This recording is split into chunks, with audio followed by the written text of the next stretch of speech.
to a One World civic engagement program. Thank you for joining us. My name is Enola Aird, and our topic for this evening is the paperback principle, yesterday and today. We're talking with Dr. Audrey Kerr, professor at Southern Connecticut State University, about her book, The Paperback Principle, Class, Colorism, and Rumor, and the Case of Black Washington, D.C. It is a fascinating book about the ways in which the lie of black inferiority has been passed down through the generations in the black community.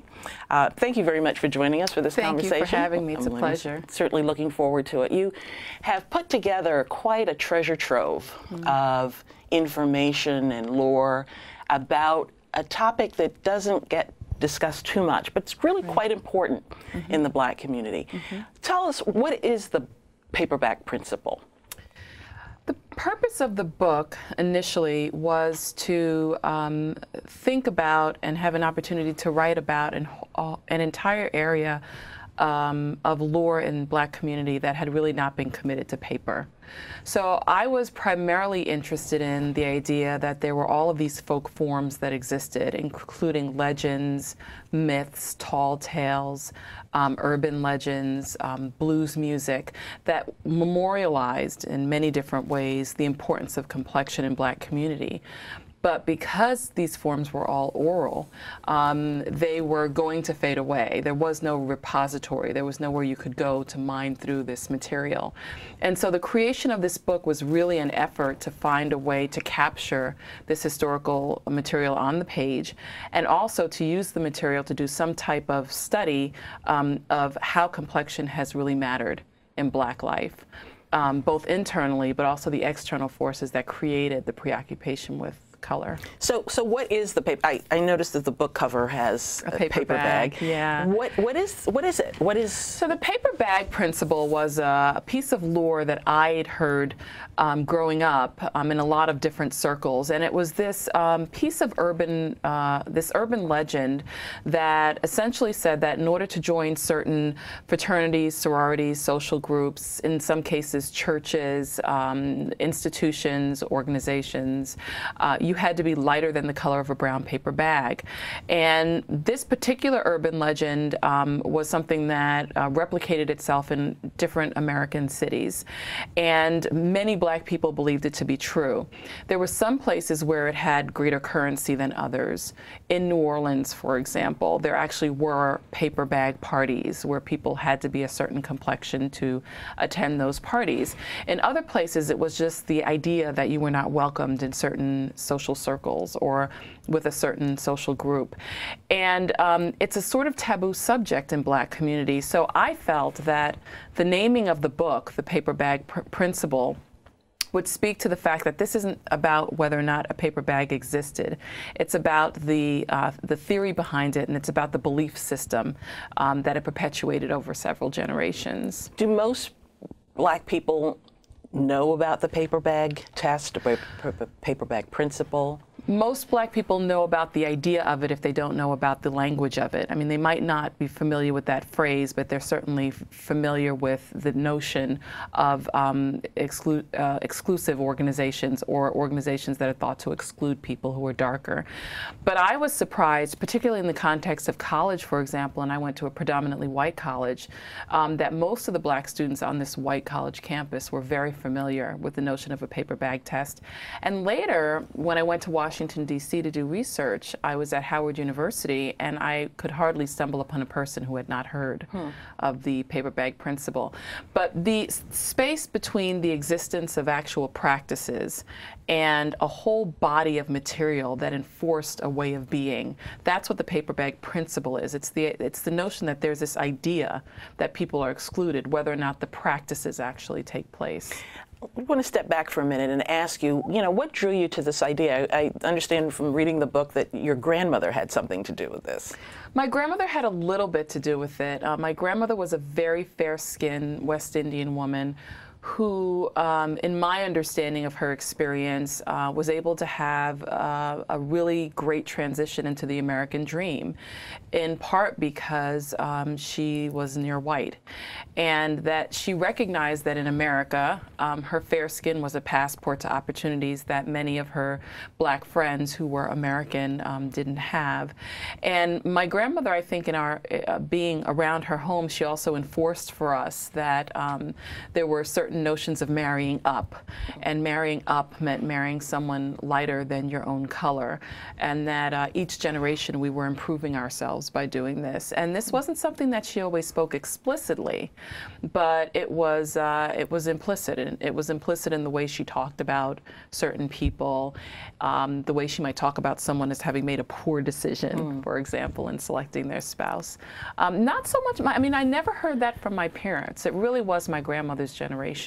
And you say that she was from Jamaica, and you know, this book is obviously focused primarily on the African American community. Right. But what is your sense about the applicability of this principle, these ideas, outside of the United States? You know, one of the things that captured my interest as I was working on this book was doing a fellowship in Indian religion and philosophy at the University of Hawaii, and becoming more familiar with the extent to which Indian social norms were very much governed by, and the caste system was very much governed by notions of what it meant to be light or dark skin, and living in a society where you were really fixed in your place. So because it's a primarily Hindu culture, and because there is this overriding belief that whatever your caste in life, it's what you have certainly earned as a result of your past life, then you didn't really fight your way out of your position because it's where you were supposed to be. And that was very similar to how things functioned in New Orleans, which actually had a formal caste system. And so people were usually poorer and darker and richer and lighter. In India, you see the same thing in Brazil to this day, where access to power and opportunity seems to be granted at a greater rate to people who are fairer in complexion, and you certainly see it in the West Indies. So I think that there is probably no place you can go where there isn't no place where there are people of color anyway, where there isn't a direct correlation between complexion and opportunity.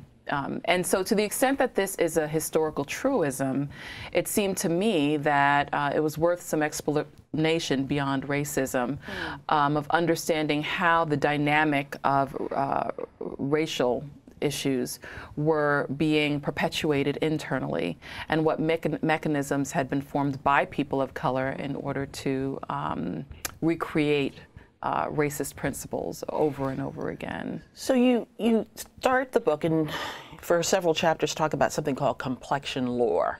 Yes. And so I'm interested in what that is and sort of how it manifests itself, and what are some of your most vivid examples of what that might be. One of the things that I felt a great commitment to in this process was trying to figure out how to make this material not go away permanently. And a body of stories that you see, for example, that talk very richly about the importance of complexion to Black community are creation stories. So creation stories often have to do with how Black people became Black. And the story often has to do with something like one person fell asleep in the sun, and you know, God told everyone to be back at 9 o'clock, and they fell asleep in the sun, and they didn't get back on time, and so their skin got burnt, except for their hands, which were pressed down. And what's interesting about this lore to me is that on one level, it perpetuates an existing stereotype of Black bodies as lazy, as disinterested, as not easily engageable even by God. But on the other hand, all of the storytellers, if they are Black, are granting some type of agency to Black bodies to kind of choose their own fate. And so it's a double-edged sword. There are two ways you can. But all of the stories seem to suggest that Blackness is in some way a punishment for a particular behavior. And so I wanted to analyze these creation stories beyond just sort of... And where do the creation stories come from? So a lot of them are, you can find a lot of them in very old Uncle Remus tales, for example. Most of them have existed before the start of the the 20th century. And in a lot of cases, these are stories that would have been told on slave plantations. If you look at some of the collections of stories from ex-slaves, or Weevils in the Wheat, for example, you'll see a lot of these creation stories, Uncle Remus tales, which are obviously not collected by or necessarily told by Black people. And so that was just one body of lore, but you can also look at blues lyrics, for example, which are always memorializing, I left my dark-skinned woman, you know, for a light-skinned gal, and she was no good, you know. I'm going to go back to the safety of my dark-skinned woman, and which is always implying in some way or another that the woman who nobody else desires is the safety place. And you see this in urban legends, and you see it in folk tales and jump rope rhymes. And so it just seemed to be persistent in every form of lore I visited. So that was what I wanted to get down. And also in literature, mostly early literature by African Americans, but also literature by whites that talked about things like tests, you know, that existed, fingernail tests, ways to test people into or out of Blackness. All of these, to me, were the oral forms that I wanted to find a way to get onto paper. You've got some really interesting pictures, images here that we thought we would share. Yeah. Can you kind of guide us through some of what you've got in there? So, for example, I selected this one because this one was actually before the turn of the century. This is an 1895 drawing of an African-American woman, and it attempts to demonstrate the way that she straightens her hair.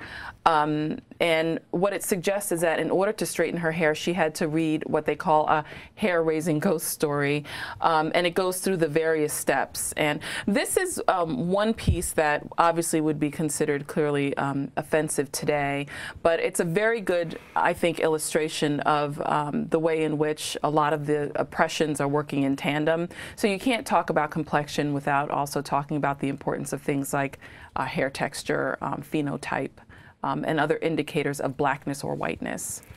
I think this is so important because we tend to have this sort of image of racism. You know, it's this big concept out there, a system oppressing us or certain people. But what's fascinating about this, it feels to me like this lore, these myths, these ads or whatever, cartoons, are ways of internalizing, of bringing into the community, bringing into its bloodstream this notion of Black inferiority, of making it a permanent part of the people. Yes. You know, one of the things I stumbled upon that I found fascinating was that there are all different types of tests, but the first tests were perpetuated by whites, but the second set of tests were perpetuated by Blacks. And so, for example, you had some white institutions like the Hex Company in Washington, D.C. They would hire people called spotters who were there to identify Blacks who were attempting to pass into, or the National Theater hired spotters attempting to catch people trying to pass into white institutions. And so, in a sense, whiteness was a protected category. But then you also had Black folks who would then perpetuate the same type of behaviors in the Black community. And so racism was something that was learned by Black folks, and it was replicated because proximity to whiteness was proximity to power. And so as Black folks found that they were on the brink of having access to some power, darker-skinned people then threatened their access to white opportunity. And so I always say that it is not possible at all to talk about colorism, to talk about the internal dialogue of colorism and behavior related to colorism without talking about racism as being at the root cause of it. Mm-hmm. Do you want to show some more? So this second one, which my students actually still find fascinating, these are both products that were marketed in popular magazines. Half Century was one of the more popular magazines among African Americans in the early 1900s, and this was an advertisement for a hair grower. and it was a product that was believed to miraculously allow black women's hair to grow. And you can see this is actually, it looks like a picture of an Indian woman. What does it say? Yeah, it says, the wonder of the age. Your hair will be long, soft, and beautiful if you use Madam C.J. Hart's Hair Grower. Restores strength and vitality to your hair. And what's so interesting about this to me is that, you know, the advertisements really never select a black woman as a representation of beauty. I mean, you can look through 100 advertisements and you won't find a single one. And many of them actually show black women with a spouse or partner. All of them seem to strongly suggest if you want a husband, then it would be in your best interest to either lighten your skin or lengthen your hair. And then if you look at the bottom advertisement, it actually shows a kind of a split screen of a woman, one before and one after she lightens her skin. This is the same Palmer, actually, family that puts out Palmer products today. Right. And it says Dr. Fred Palmer's Skin Whitener. And then on the other, and this is a product that actually still exists today as well. You see a series of women, Enola, you see a series of women, it says bleach your skin to lighter, lovelier beauty. And of course, they've cleaned up some of the language of that, but Enola still makes claims to improve your skin. Brighten your skin.